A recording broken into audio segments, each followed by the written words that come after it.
le Galaxy A7 en exclusivité, puisqu'il a été annoncé ce matin. Comme vous pouvez le voir, le triple capteur qui est vraiment l'innovation phare du Galaxy A7, c'est la première fois sur un Samsung, sur un smartphone Samsung, qu'on est sur un triple capteur photo. Donc je vais rentrer un peu plus dans le détail pour l'appareil photo. Le premier capteur, le capteur principal, 24 mégapixels, ouverture 1.7, qui permet de faire rentrer de la lumière, de prendre des belles photos claires et nettes en basse luminosité. Vous allez avoir le deuxième capteur qui est le Live Focus, donc la mise au point direct. On est sur un capteur à 5 mégapixels et une ouverture à 2.2. Et enfin, l'innovation, le troisième capteur, c'est donc le grand angle. Donc là, on est sur 8 mégapixels, capteur grand angle, une ouverture à 2.4. Donc le deuxième, c'est pour faire des flous. Le deuxième, c'est pour faire des flous, donc c'est-à-dire des portraits. L'effet bokeh. Donc ça va l'effet bokeh, sublimer les portraits, gestion du flou de l'arrière-plan avec une intensité. Et le troisième, le grand angle. C'est la première fois sur un Samsung. C'est la toute première fois sur un smartphone Samsung qu'on va avoir un triple capteur. capteur. Et donc, première fois sur la gamme A, évidemment. De l'autre côté, frontal, on est sur... hop, je vais enlever ça tant qu'à faire. On est sur la caméra frontale de 24 mégapixels, associée de son flash, qui est en fait un flash régulable à 3 intensités. Là, on est sur une intensité de flash à 3. Il y a 3 niveaux. Il y a le niveau 3, le niveau 2 et le niveau 1. Ça, si on allume le flash, hop, vous allez voir l'intensité de la lumière qui clairement va prendre en intensité entre les 3 niveaux. Je sais pas si vous voyez sur la vidéo, vous voyez qu'il y a donc flash modulable. Pour ce qui est de la démo, tout d'abord, vous allez avoir le mode optimiseur de scène. Ça, c'est compris donc.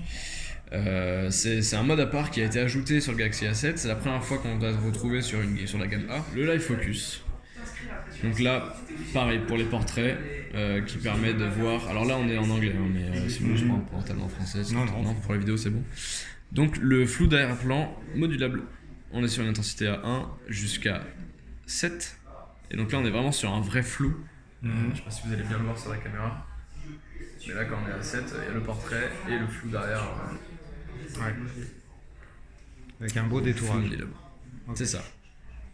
L'autre grosse nouveauté, c'est le capteur d'empreinte, c'est ça? Le capteur d'empreinte, tout à fait, qui est situé sur la tranche du téléphone, la tranche droite. Donc hop, je vais sortir du mode. Le lecteur d'empreinte qui est donc sur le bouton verrouiller déverrouiller. Donc là, on va vraiment être sur une vraie fonction. Tout à fait, double fonction verrouiller déverrouiller. On est sur une vraie ergonomie puisqu'il suffit vraiment de mettre le pouce dessus pour déverrouiller le téléphone. Il est bien placé. Il est très bien placé pour droitier comme pour gaucher avec l'index. À ce niveau-là, pas de problème. Les touches volume qui ont été déplacées juste au-dessus et non plus à gauche. À gauche, sur la tranche gauche, on va vraiment rester sur le port double SIM plus micro SD. Parce que ce port a donc 3 emplacements, ça nous permet vraiment de profiter, c'est un vrai double SIM, ça nous permet de profiter de la fonction double SIM et en plus rajouter la carte SD. Tant qu'on est sur la mémoire, j'en profite pour dire que le téléphone de natif, il est donc la mémoire native est de 64 Go, extensible avec une carte SD jusqu'à 512 Go. Voilà, pour ce qui est du stockage mémoire. Au niveau de la batterie? Au niveau de la batterie, donc là pour faire un petit tour du propriétaire, on n'est pas en USB-C. On est en micro USB. Micro USB, toujours le port jack sur tous nos smartphones, toujours présent. Tant qu'on est sur la batterie, on est sur du 3300 mAh. La technologie Dolby Atmos qui a été rajoutée avec écouteurs. Là on est sur une vraie optimisation du son. On écoute avec écouteurs. On n'a pas parlé de l'écran. L'écran, on est sur un 6 pouces. Donc Super AMOLED, toujours présent, la technologie Super AMOLED qui permet à la fois des couleurs éclatantes, des couleurs vives, mais en même temps des noirs sombres et profonds. Et on est sur pour ce qui est du téléphone en tant que tel, un processeur octa-core 2.2. C'est un Samsung ou c'est une autre un Exynos? C'est un Exynos 7885. Avec 4 Go de RAM. Avec 4 Go de RAM, tout à fait. Il existe en 3 coloris. Donc vous pouvez le voir, le bleu électrique, le gold et le noir. J'ai vu qu'il y avait une couleur rose également pour d'autres pays, mais pas pour la France. Pour la France, c'est les 3 coloris. D'accord. On n'est pas à l'abri d'un quatrième coloris, ça, on n'est pas... Et il sortira. Le quatrième coloris, en tout cas, on n'a pas entendu parler pour l'instant. Non, mais en France le smartphone sortira.